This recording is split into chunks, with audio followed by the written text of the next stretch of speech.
ஆடி அமாவாசை. ஆடி மாதம் ஆன்மீக மாதமாகும். காரணம், இந்த மாதத்தில் சூரியன் கடக ராசியில் சஞ்சாரம் செய்வார். கடகம் என்பது சந்திரனுக்குரியது. சூரியனும் சந்திரனும் கூடியிருந்தால் அது அமாவாசை. சந்திரனுக்குரிய வீட்டில் சூரியன் மாதம் முழுவதும் இருப்பதால் இந்த மாதமே புனிதமான மாதமாக கணிக்கப்படுகிறது. அதனால்தான் இந்த மாதத்தில் வரும் அமாவாசையும் உயர்ந்ததாக போற்றப்படுகிறது.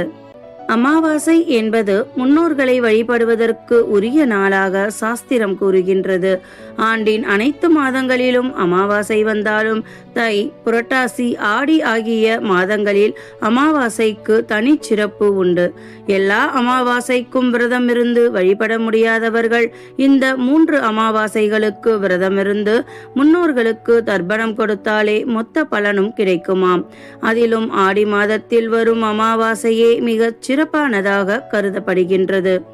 ஆடி அமாவாசை என்பது நமக்கு ஏற்பட்டுள்ள பித்ரு தோஷத்தை நாமே போக்கிக் கொள்வதற்கான மிகச் சிறந்த நாளாகும். ஆடி அமாவாசை அன்று வழிபட்டால் திருமணம், குழந்தை பேறு போன்ற நம்முடைய வீட்டில் தாமதப்படும் சுப காரியங்கள் அனைத்தும் தடையின்றி நடைபெறும் என்பதும், முன்னோர்களின் ஆசி பூரணமாக கிடைக்கும் என்பதும் ஐதீகம். இயற்கையின் விதிப்படி தை முதல் ஆனி மாதம் வரை வடதிசை நோக்கி கதிர்வீசும் சூரியன் தென் திசை மீது தன் பார்வையை திருப்பும் காலத்தின் ஆரம்பமே ஆடி. மேலும் தட்சிணாயனம் தொடங்கும் ஆடி மாதத்தில் சூரியனில் இருந்து சூட்சம சக்திகள் வெளிப்படுமாம். எனவே வேத பாராயணங்கள், மந்திரங்கள், ஜபங்கள், மாந்திரீகம் ஆகியவற்றிற்கு ஆடி மாதம் சிறந்ததாக கருதப்படுகிறது. ஆடி அமாவாசை தினத்தில் நம் முன்னோர்களுக்கு நாம் கொடுக்கும் தர்ப்பணம், திதி ஆகியவை நமக்கு முந்தைய 41 தலைமுறையினரை சென்றடையும் என்பதும் ஐதீகம். இந்த நன்னாளில் முன்னோர்களுக்கு தர்ப்பணம் கொடுத்து வழிபடுவதால் நம்முடைய முன்னோர்களுக்கு மோட்சம் கிடைக்கவும், நமக்கும் நம்முடைய எதிர்கால சந்ததியினருக்கும் அனைத்து விதமான நன்மைகள் கிடைக்கவும் வழி ஏற்படுகின்றது. சனி பகவானுக்குரிய வாகனமான காகத்தின் வடிவிலேயே அமாவாசை தினத்தில் நம் முன்னோர்கள் நாம் படைக்கும் உணவுகளை வந்து சாப்பிட்டுவிட்டு செல்வதாக ஐதீகம். மேலும் பூலோகத்தில் நாம் கொடுக்கும் திதி, தர்ப்பணம் போன்ற சிரார்த்த காரியங்களை பித்ருலோகத்தில் இருக்கும் நம்முடைய முன்னோர்களிடம் கொண்டு போய் சேர்ப்பதும் காகமே என்று சொல்லப்படுகின்றது. குப்பையில் கிடக்கும் பொருட்களையும் இறந்த எலி போன்றவற்றையும் சாப்பிடும் காகம்தான் நாம் இலை போட்டு வைக்கும் உணவுகளையும் சாப்பிடுகிறது. எனவே காகத்திற்கு சோறு வைத்தால் கர்ம வினைகளால் நாம் எவ்வளவு கீழான நிலையில் இருந்தாலும் அந்த நிலையிலிருந்து நம்மை தூக்கிவிட்டு வாழ்க்கையில் ஏற்றத்தை கொடுக்குமாம். ஆடி அமாவாசை நாளில் அரிசி, பாசிப்பருப்பு, வெல்லம், நெய், முந்திரி, திராட்சை, ஏலக்காய் போன்றவற்றை ஒரு 5 பேருக்காவது தானம் செய்வதை சிலர் வழக்கமாக வைத்துள்ளனர். சேலை, வேட்டி, சட்டை உள்ளிட்ட உடைகளை வெற்றிலை பாக்கு வைத்து கொடுக்கும் பழக்கத்தையும் சிலர் பின்பற்றுகின்றனர்.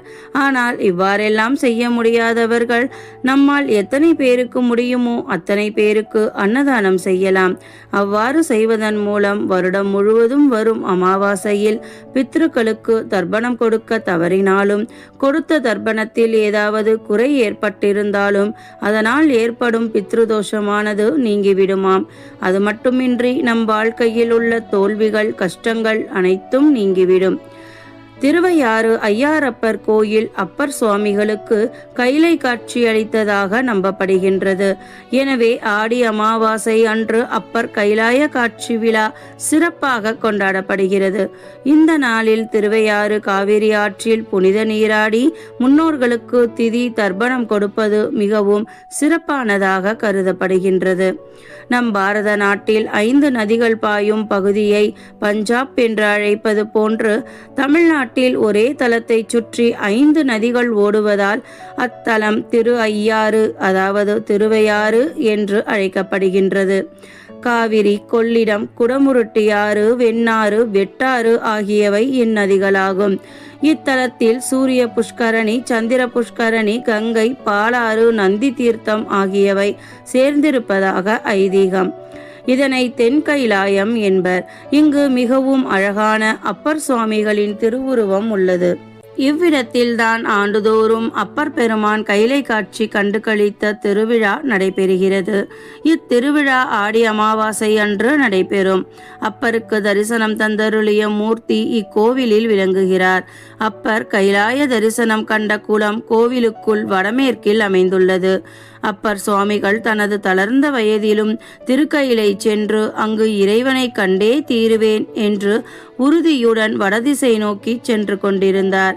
இறைவன் ஓர் முனிவர் வடிவில் அவர் முன் தோன்றி கைலையை மானிடர் தனது ஊனக்கண்ணால் காணல் அரிது என்று கூறி திரும்பிச் செல்ல கூறினார். அப்பர் மறுக்கவே முனிவரும் ஒரு பொய்கையில் மூழ்குமாறு கூறினார். அப்பரும் அவ்வாறே அப்பொய்கையில் மூழ்கி திருவையாற்றிலுள்ள இத்திருக்குளத்தில் எழுந்தருளினார். இறைவனும் அவருக்கு கைலை காட்சியை காட்டியருளினார். இத்திருவிழாவினை காண மக்கள் ஆண்டுதோறும் பல்லாயிரக்கணக்கில் கூடுகின்றனர். நாமும் ஆடி அமாவாசை அன்று திருவையாறு ஐயாரப்பர் கோவிலுக்கு சென்று அப்பர் திருக்காட்சியை கண்டு மகிழ்வோம். ஓம் சிவாய நம.